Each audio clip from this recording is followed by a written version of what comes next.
everyone, it's John from What Up, and welcome back to another video. And today we're talking Wheel of Time showrunner Rafe Judkins and his second job as the showrunner of The God of War. Now, if you're new to the channel and you don't know what we do here, we cover all things Wheel of Time, whether they be official, unofficial, rumors, leaks. It doesn't matter. We talk about it here because we love the Wheel of Time. Now, when this official announcement came out about Rafe Judkins being showrunner for God of War, the fandom kind of exploded just a little bit. There's rumors of it. I did a video on it probably 6 or 8 months ago when we first heard about him being involved in the God of War, and I got a few quotes from the production team at the time. And I did the same thing this time around, so I did reach out to production and I asked their take on what this means for the Wheel of Time and the show and the fandom, everything that's coming up in the next couple of years.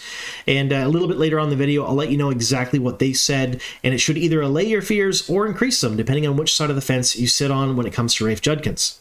Now, normally at this point in the video, I'd give some sort of a spoiler warning. Now, we usually talk about the books and the show in a very specific sense. Today, we're not doing that. It's in a very general sense, what it means for the fandom, the direction of the show going forth, and some of the production team members. So I won't ruin anything from the books. I won't ruin anything from the show. So this video is absolutely spoiler-free. If you haven't read the books, haven't seen the show, and you've never heard of the Wheel of Time before, and you're just a God of War fan perhaps, this shouldn't hurt at all. You're not going to learn anything about the show.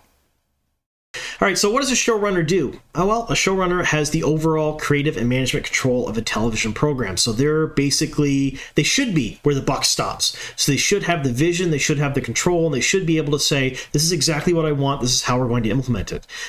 That's not always the case, and specifically with Amazon, it definitely is not the case, because showrunners always have bosses. They always have executives above them that tend to think that they know better when it comes to how television or how streaming services work, what their audiences want, and they throw out ideas that are sometimes not just suggestions, but perhaps orders. So, for example, with the Wheel of Time, I know for a fact there's been a lot of wrestling behind the scenes, I guess is the best way to put it, with certain aspects of the show that maybe the showrunner and other people working on the show didn't agree with or didn't like. However, Amazon really wanted to implement these things and really wanted these things to happen, and there was some fighting behind the scenes and compromises were made. So the Wheel of Time we're seeing is not totally Rafe Judkins' Wheel of Time. It is more of an amalgamation of what he wanted versus what some Amazon executives and other people at Amazon and Sony want, and then a compromise between the two. Just so we're clear here, by definition, a showrunner has complete creative control, but that's not always the case, just so we know. Like everyone, they have bosses they have to answer to. So we're going to leave it at that, just so you're aware that not every single decision made is Rafe Judkins' decision. All right, so that out of the way, can a showrunner be a showrunner for multiple shows at one time? Absolutely. They 100% can. It is a very common practice in the industry. There are people who showrun 2, 3, sometimes 4 shows at once. J.J. Abrams is a really good example. He has been the showrunner for a number of different shows at the same time, and you take a look at a bunch of the shows that are on not just streaming services but regular cable from back in the day. It wasn't unusual for a showrunner to oversee a bunch of them at once for a network because they're there.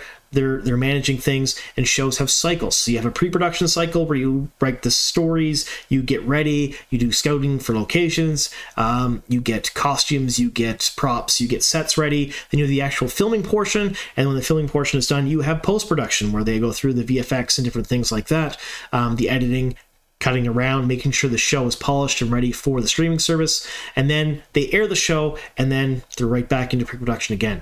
What we're seeing right now is pre-production for Season 3 started a few months ago now. We're talking in the summer, where the writers' room got together in London, and they started writing Season 3. Because Season 3 is greenlit, it is happening, it's going on, and they're deep in pre-production right now, and we're all sort of thinking, all signs kind of point to a March-ish production start for them to actually start filming, because they're scouting locations right now, they're getting things done, they're finalizing a lot of stuff, and after the holidays, we should be looking at them getting ready to actually start filming again, probably around the same time that Season 2 comes out. Ish. Maybe Season 2 will come out and then they'll start filming, or maybe they'll start filming and then Season 2 will come out afterwards, just so all the cast and crew are together in one spot. We're not 100% on this, but Watch Series has a really great article on this over at WatchSeries.com talking about when they think the production will start for Season 3.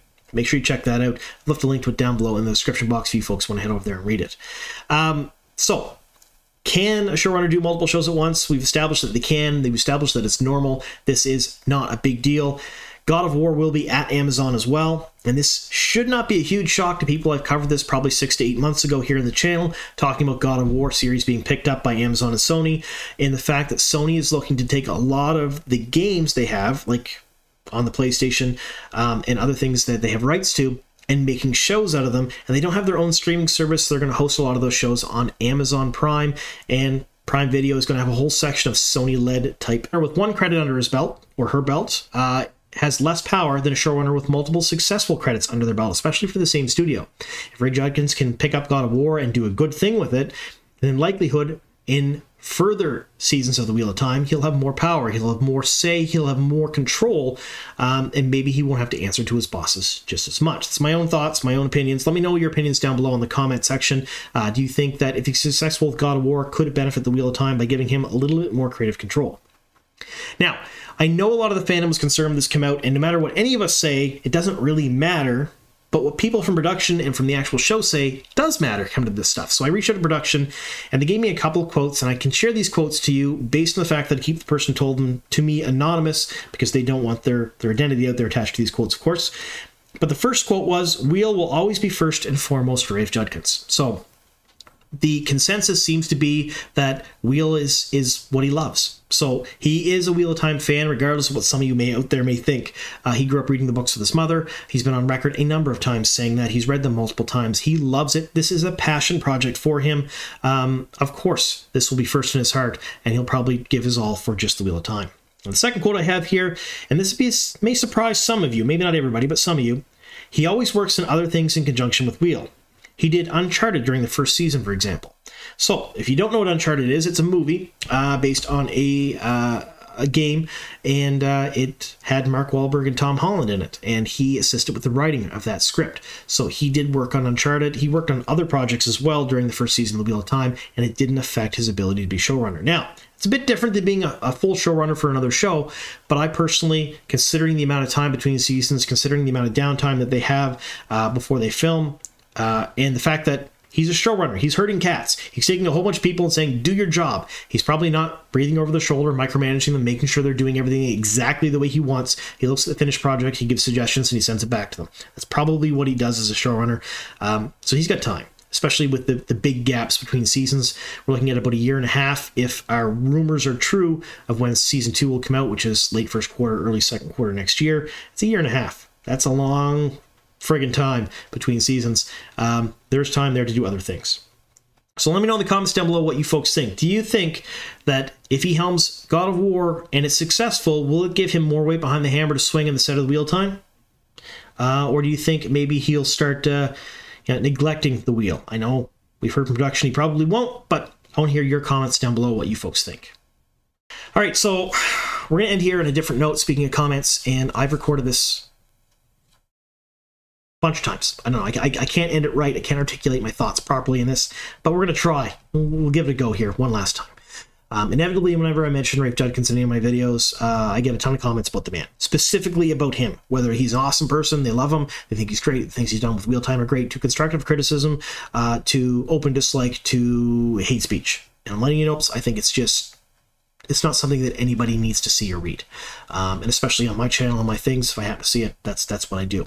Now, I will let you know that I try to read each and every comment in all of my videos. Sometimes I fail at that. Some days are pretty slow. I might only get a couple thousand views, maybe a couple of comments here and there, and I might be able to read them all and respond to them, and things are great. Other days, videos tend to blow up, or I tend to have a real good day, and I will have comments ranging in the hundreds to thousands, and I can't, or I don't get to them all before they're replaced by new comments in my feed, and some of them get lost in the shuffle.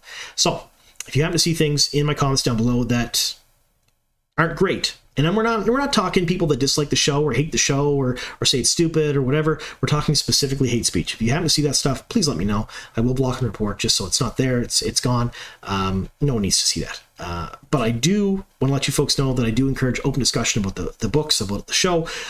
You don't have to love everything about the show. You don't have to hate everything about the show either. You can be somewhere in between, and it's absolutely fine. I myself am somewhere in between. I love the show. Love it to pieces. There are major problems with the first season. I've said that in all of my reviews and different things like that. Doesn't keep me from loving the show, though. And it doesn't keep me from using constructive criticism and intelligent conversation to talk about the things I don't like. Just you folks are aware. So anyway, yeah, Hate speech, bad. If you see it and I happen to miss it, please let me know. I'll get rid of it. Anyway, thank you so very much for sticking with me here to the very end. Here's to many more.